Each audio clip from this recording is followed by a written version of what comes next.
Hello, this is Charlie Crimebuster, and this is the Charlie Crimebuster Crime Talk Show. Today, we're going to talk about carjacking and how you can learn things today to keep you from becoming a victim of a carjacker. That and a whole lot more on today's Charlie Crimebuster Show.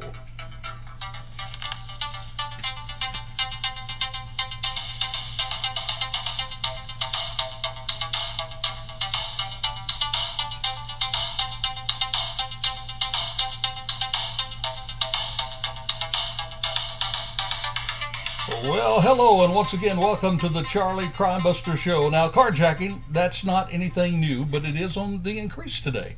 And we're going to tell you why, and some other good things to help you and your loved ones to keep from becoming a victim of carjacking. Thank you for joining us on this today's Charlie Show. Now, you know the great thing about digital radio, my friend, is that you can listen on your own terms. You see, some will listen and do listen while commuting to and from work to our program.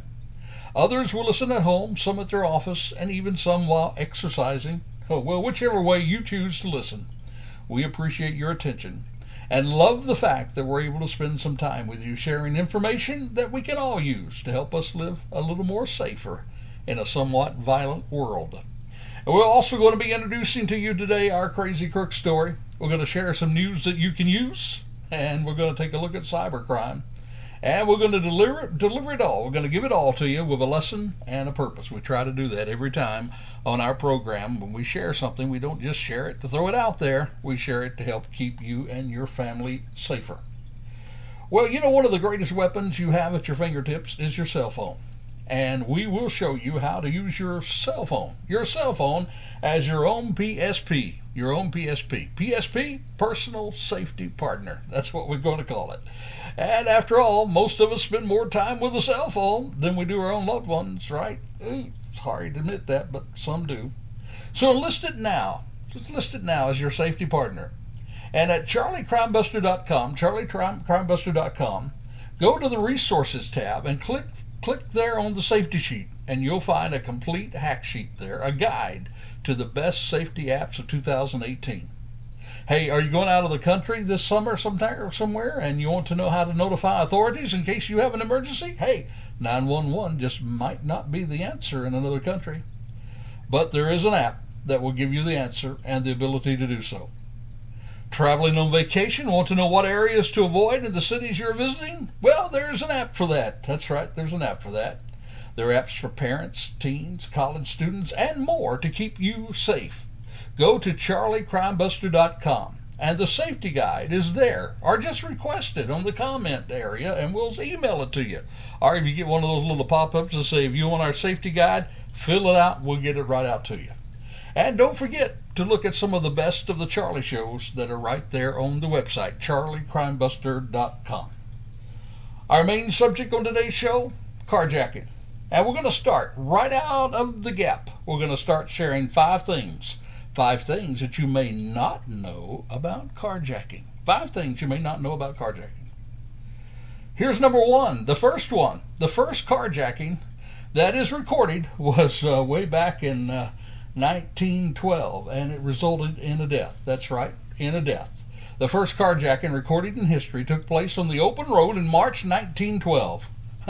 The Bennett gang targeted a luxury car back in those days in the forest of Sinart, which was between Paris and Lyon, France.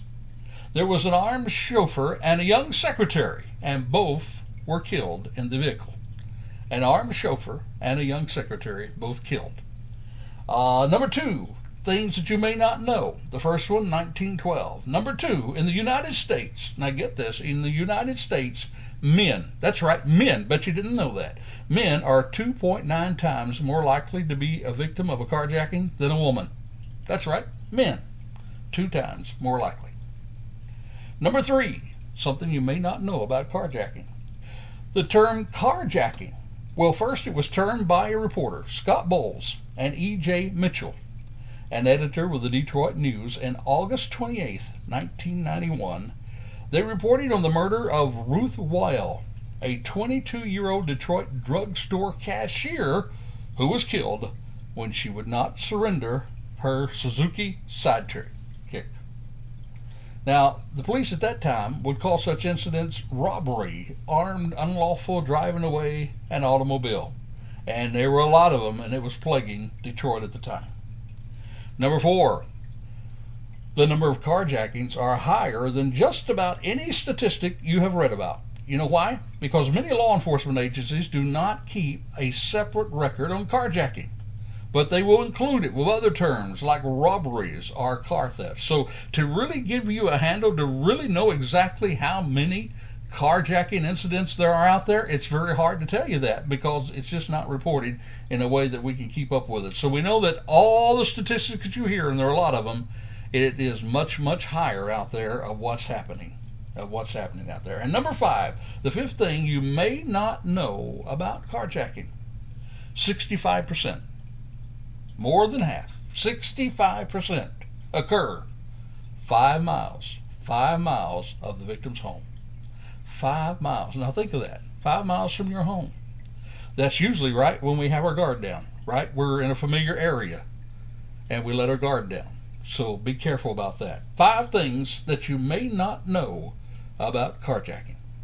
We're going to tell you some really good things to keep in mind in case you do run upon someone trying to carjack you.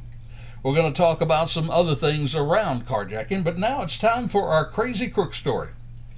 Now, last week, on the smoking gun in the Casey Anthony case, in that show, our crazy crook was from Orlando, and that crazy crook had carjacked a car from a strip club after he had shot himself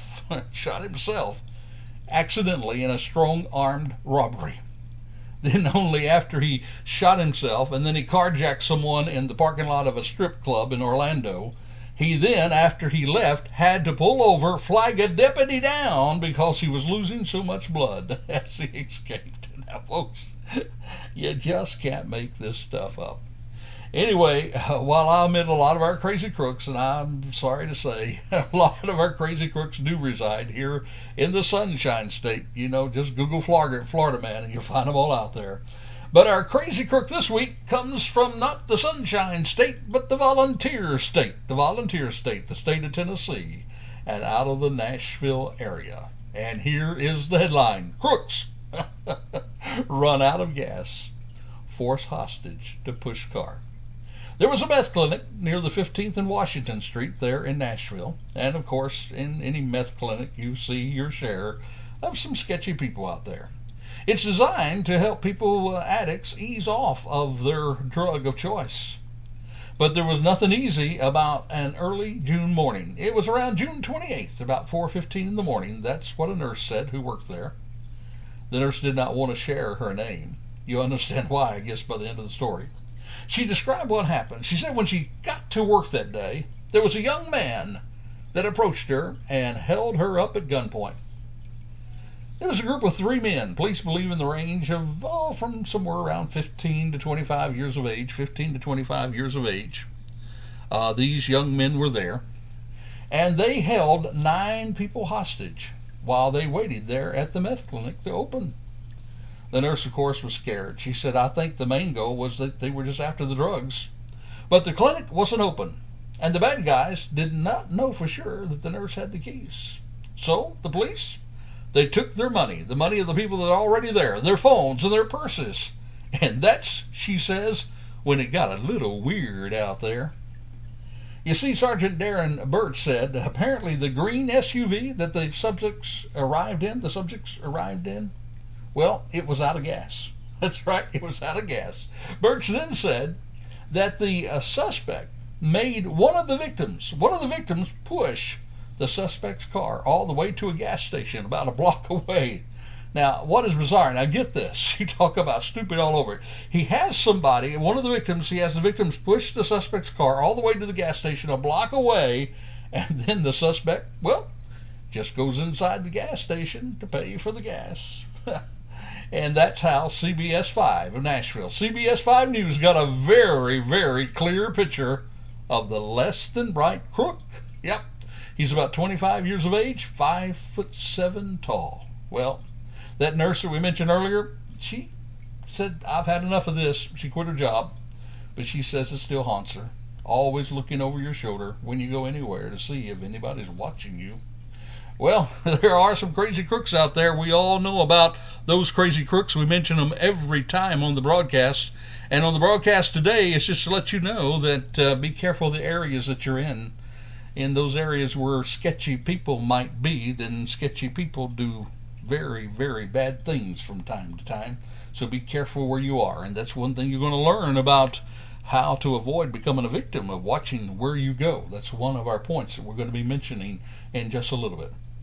Well, there's another reason why carjacking is increasing, not only because of sketchy people, but it's because of the sophistication and all the new anti-theft devices, the alarm systems on the new car alarms, steering wheel locking systems. You see, it makes it tougher for people to steal cars. Even the chip integrated ignition switches, cutoff devices, stolen vehicle locators, all this more common in cars today. And unfortunately for us, some of these unskilled car thieves, they've adapted it by becoming more violent to get the cars they need. And they don't think twice about using that violent force against us, my friend. You see, criminals will carjack a vehicle sometimes to use in another crime, like armed robbery or drive-by shooting. You see, they prefer to have a set of car keys and not have a visibly smashed window or a damaged ignition switch where they had to steal a car. So rather than steal a car late at night out of somebody's driveway where they have to break into the car to get it, they'll just carjack you. Carjack you, get their car, use the car in the commitment of a crime, and go on. Now, the problem is that this class of car thief that we're seeing now in this area of carjacking is probably the most dangerous, because they're usually heavily armed and they're not concerned with your welfare. So keep that in mind. And again, you know, it's hard to keep really figuring out who these people are because of the way that they track these sort of things. You see, many police agencies record multiple charges of aggravated robbery, auto theft, assault, battery to one event, but usually on the first charge, the robbery, is the one that gets indexed, and so that's the one they usually track as they go. So they will use these devices. They'll also carjack you to rapidly escape the scene of a crime. They've just committed a crime, maybe a violent crime, maybe even murder. They got to get out of the area, so they will carjack you to get out of the area. Again, a very dangerous situation. Sometimes they will carjack you to steal an expensive or specific make of vehicle to sell in another county or even another country or even a chop shop. And the most serious and dangerous of all, the one you really have to watch, is that carjacker who wants to kidnap you, rob you, rape, or murder the occupants in the carjacked vehicle. And we'll be talking about that in just a moment as well. Hey, speaking of the crazy crooks that we mentioned a moment ago, we almost had a tie, because again, from the city of Nashville, there is a story of a crazy crook carjacking. Yep, a pair of them, carjacking suspects. They did not get very far away, though, because they realized something. You see, the owner, it was the owner of a burgundy 2015 Kia Optima. He told police that he had just parked outside his apartment down in Antioch, Tennessee, which is in the greater Nashville area there of beautiful Tennessee. He said he just parked outside of his apartment in Antioch, Tennessee, when a man armed with a gun, came up behind him and said, "Give me the car keys." And the car owner did as he told. And then the gunman and one other suspect got in the car, drove away. Well, here's the thing, though. You see, footage from the dash cam, that's right, the dash cam posted by local WKRN shows a very, very funny moment. You see, the two suspects were clearly visible, driving along for a bit, when the man in the passenger seat, he spots the camera and he freaks out. "Get out!" he yells. You can hear him on the video. "Get out!" Quickly hitting the camera away and moving the focus away from them, and the two men then ran out of the car. Both suspects were still at large at the right end of this article, but with their faces clearly shown in the video, the footage will probably be a big help for police officers to track them down. Now, the car's owner was not identified by the local report, but according to WKRN, his wife, the victim's wife, posted a picture of the suspects on social media with a caption. Said this: "These idiots. These are the idiots that stole our car. This is the only car we have. please be on the lookout for these thugs as they are jacking and dumping cars. So we have both the desperate and the dumb that we deal with out there in carjacking. All right, let's get down to it. Let's get down to where some people say the rubber hits the road. Let's hit where it really hits. 5 things. 5 things, friend. If you don't get anything else, get these 5 things down, and it'll help you stay safer out there in a dangerous world. Number 1, the best way to keep from becoming a statistic is to avoid going to the places where you're more apt to be carjacked than others. That's right. The best way to keep from being carjacked is to avoid it altogether. Try to stay out of those high crime inner city areas. Now, on charliecrimebuster.com, on that best safety apps of 2018, there is an app there that can show you areas and cities that you need to avoid. I would encourage you to get it. charliecrimebuster.com. Learn to avoid those areas. Watch out for intersections where you must stop. That's a good place for people to carjack you. Watch out for isolated areas in parking lots where there's not a lot of people around. Usually people don't try to commit a crime unless they can get you quick and not be seen. And sometimes you even have to watch your driveway, your own driveway, in your own residential area. Sometimes watch if somebody's following you, this sort of thing. You see, as much as possible, learn to avoid these areas and these situations. When you're in traffic, look around, always for possible avenues of escape. Be sure to always keep a healthy amount of distance between your car and the vehicle in front of you. You see, that could allow you to maneuver out of danger when the guys ahead of you suddenly stop and hop out with bats. Always leave a little room there so you can get out and that you're not boxed in. A good rule of thumb that most experts tell us is to always be able to see the rear tires of the vehicle in front of you. Always be able to see the rear tires of the vehicles in front of you. That pretty well guarantees that you can whip your car out and avoid reverse entirely. As for when stopped, use your mirror, your cameras, remain self-aware, and hey folks, please put down the doggone cell phone, because nothing says distracted like someone Snapchatting or texting at a red light. In fact, we are putting out a blog. You find them on the show notes where you'll see great tips about parking your car that enhance your chances of not being carjacked. So number one, know where you're going and be careful where you go. Number two, know your perp's tricks. That's right.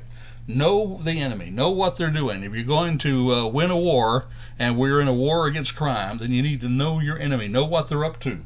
About a little over a year ago, I wrote a blog on the tricks of carjackers. The tricks of carjackers. And I gave a few of them. They all start with the letter H. The number 1 trick is hit. Sometimes they call it the bump. The bad guy will bump your vehicle from behind.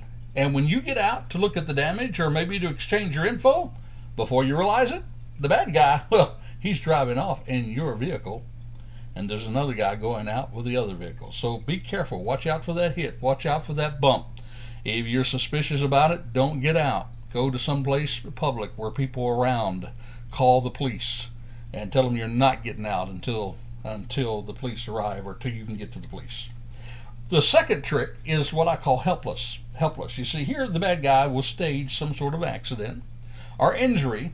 And when you, out of your goodness of your heart, when you want to stop to help, suddenly it all changes and you become a victim of a carjacking. Yes, it does happen, friend. And that's why, I have a hard time with this, because most of us have good hearts. We want to help when possible, but the best way to help is call the police. Call people who are trained and armed and ready to handle these things if they go sideways. Get the people help, but don't you put your life and your family's life in danger trying to do it. Number 3, headlights. Another H. Number 1, hit. Number 2, helpless. Headlights. This is when the bad guy will attempt to signal you with their headlights, and they're trying to get your attention. Like maybe there's something wrong with your car. Maybe you're something's happening and you don't see it. They try to get your attention and they try to get you to pull over. And then you get out to check what's going on with your car, and then they'll take advantage and take your vehicle. So that's what I call the headlight trick. They signal you, try to get you to pull over. Again, if you don't know the person, you don't know what's going on, don't fall for it. The other one I call an H, hedge. The hedge. This is where the bad guy follows you home and hedges you in. That's right. They'll follow you home. They'll hedge you in where you have no place to go. And then one of them will get out, and then they'll carjack you. And they will follow you in your home and carjack you in the driveway as they hedge you in. And then you have no place to go. So be careful. If you see somebody following you, always look around. And again, if you're on the telephone, you're on the cell phone, you're texting, you're on the telephone, and you're not noticing, not aware, then friend, you're already a statistic ready to happen. So be careful when you're going home. Watch if somebody's following you. The other one, it was kind of hard to come up with an H, but I thought I hit it pretty well. I call it the hot dog. Hot dog. You see, this is the crazy one. Yep. You just get in your vehicle and you notice a $20 bill on your windshield. Yep, a $20 bill on your hot dog. You say, somebody left me money. Only when you get out to retrieve it, somebody points a gun at you and says, get out. And they do get on with your vehicle. Yep, they get on with your vehicle. It's called the hot dog, where they put something on your windshield to get you to get out. Well, there you have it. 5 tricks of the bad guys, all starting with the letter H. Easy for you to remember. It's called hit, helpless, headlights, hedge, and hot dog. 5 H's to watch for. That's number 2, and there are 5 things to know to keep you from becoming a statistic. Number 1, know where you're going. Number 2, know the tricks of the bad guys and know what your enemy is doing. And now number 3, know what is in your toolkit. You have a toolkit, friend. At least you should have a toolkit. There's the low jack. That's a good thing to have in your car. That shows up in police computers when the vehicle is stolen. There's a two-way security system that sometimes can let an alarm off and immobilize your car, making it almost impossible to steal and super annoying to the thief as well. And then there is that dash camera that actually helps you find the culprit, that the one we read about in Nashville there as well. And then there's these apps that you find on CharlieCrimebuster.com. Not trying to, toot the horn too much, but it is a good paper and it's something you should look at. Now number 4, and this is where it really gets a little tense here, folks. You got to know what to do. In other words, my friend, I'm telling you, take action even if the action is no action. And hopefully you'll be able to do just that. You see, friend, if it's just a matter of somebody taking your car, let them have it. Let them have it. It's not worth your life. About a year ago, I mentioned on a radio program I was on, I told about a story that really happened down in St. Pete, Florida, where a man realized somebody had broke into his house and stole some keys, and he thought, well, they're coming back for the car. So he decided to sleep in the car that night, and he did that with the idea of catching them, but unfortunately there were more of them and they were better armed than he was, and he lost his life as a result of just trying to protect his car. So don't do that. If it's just a matter of your car, let it go, let it go, let it go. But now things change. Just like used to, police officers were always taught when you go to a shooting, set up the perimeter, try to talk the guy out, all this sort of thing. That doesn't happen in the mass shootings. We know that today. Believe me, we know it. Today, police are to rush in. We're trained to rush in, stop the attacks, get and neutralize the shooter any way you possibly can. Don't wait for SWAT. Don't wait for anybody. Get in there, engage the perp, and hopefully take them down with your training. Well, the same way that things have changed, it's certainly changed in the area of carjacking. The same way experts used to say when it came to carjacking, just give up and give in to the demands of the carjacker, but with more violence, it's become very clear. If you feel your life is in danger, your best chances is when the carjacker has less control, not when they have more control. You see, there may be a time when you have to fight as if your life depended on it, because, my friend, it may well depend on it. So if they just want the car, walk away, get away. But if they want you to go with the car, you have to decide then, are you willing to let this person have such control over you that they can take you out, rape you, kill you, murder you, or do whatever they want to do? Now, recent studies show that women in particular who resist do not substantially increase the likelihood of them being seriously injured or murdered. They don't increase it, because usually the resistance helps them in these situations. And there are many ways a victim can use weapons. They can use the dependence of pepper spray, hairspray even, keys, pocket knives, wrenches, flashlights. If you are kidnapped during the carjacking and decide to resist, it should be done as soon as possible after being abducted. And while you're in a populated area or a business area or a time when you have motion and you can do what you can to save yourself, to protect yourself, spray them, strike them, cut them, whatever's necessary to distract the carjackers. And if you're already in there and they're driving, grab the steering wheel, force the vehicle to hit a parked car, tree, other vehicle. Now, of course, that shouldn't be done in a high-speed highway, but any area or road where the traffic's at moderate or slow, do what is necessary to save your life. And in the kidnapping, any means available and necessary. Even if they're armed with a handgun and you feel you're in immediate danger, take aggressive action. Grab the handgun with both hands, push the muzzle away, point it in their direction, you know. If the firearm is what we call a semi-automatic pistol, wrap your head around the slide of it, squeeze it tightly, you see. That way you keep it from going. There's just so many things when it gets down to it that you need to do to save your life. And friend, I cannot tell you how important it is if you find that you feel your life is in danger. If you feel that they're getting you away to do bodily harm, seriously bodily harm to you or to kill you, then your best time to fight is as quickly as possible, while you have a little more control, rather than give your control totally to your abductor. You see, my friend, when the carjacker intends to shoot, it usually happens when the vehicle's maybe stopped or moving slowly, and that's the best time for you to move if you have to. Now, some people also say if they feel their life is in danger, they should even jump from a moving car to save their life. I read, I guess 2 weeks ago, of someone who did exactly that. Now, of course, this should be a last resort effort, and it has been successful in sometimes when the conditions are ideal to prevent serious injury. Now, it's usually only possible when the vehicle's moving at a slower speed, 20 miles per hour or less, in light traffic, close to the shoulder. You know, you're seated on the passenger side of the car, hands in front. You can get to the door handle. You can get out there. The kidnapper's distracted. He's not paying attention. When you do jump, roll up into a ball, knees up, heads up, chin to chest and arms, folded across chest. You land on your feet and rolls backward, kind of like a parachutist landing. You see, now that's risky and it's dangerous, but it may save your life. Friend, I guess what I'm trying to tell you is that if it comes down to your life, fight as if your life depends on it, because it may well do so. So, here are the things. The last thing, the fifth thing, the fourth thing is to take action, even if it's no action.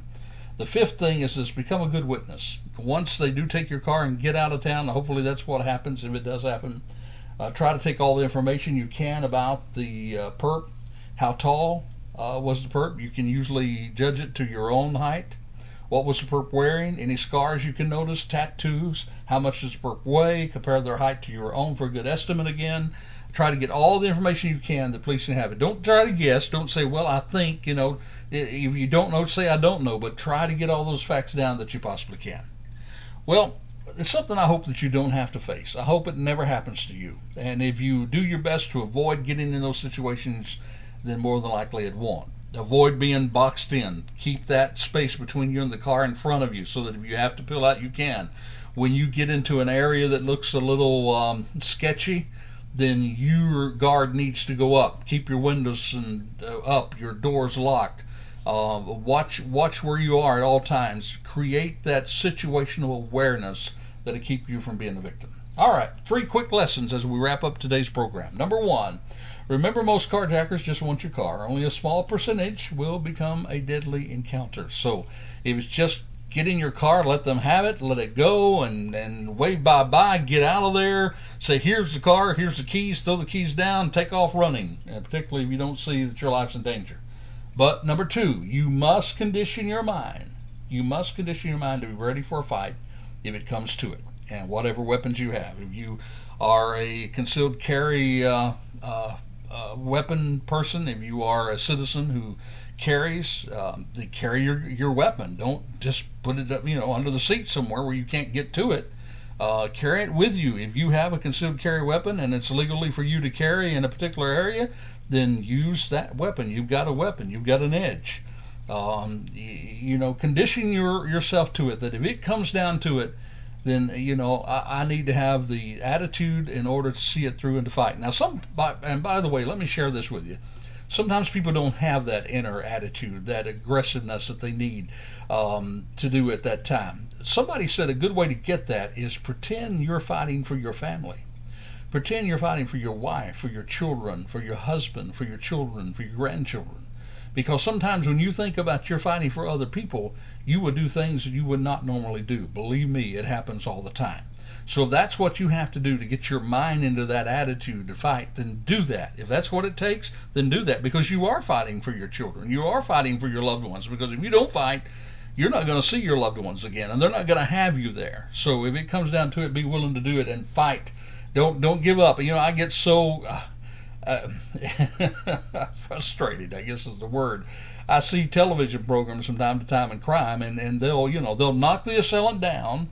You know, they're down for the count, but then they'll leave. If you get them down, you take them all the way down. Take them out, friend. Do not let them get back up and become a threat again. That's all the part of it. So the lesson is, number one, if it's just your vehicle, let them have it. And remember, only a small percentage really want to do anything to you. Most people want your car. So if you want your car, bye-bye, good riddance. But be ready.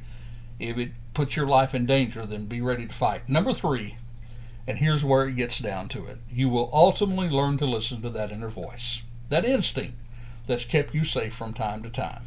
It's kept you safe to this time. Will be there with you. I don't know how many times I've heard people say, well, I just had an inner voice told me this is going to go bad. An inner voice told me that I should not fight. I should just let them go.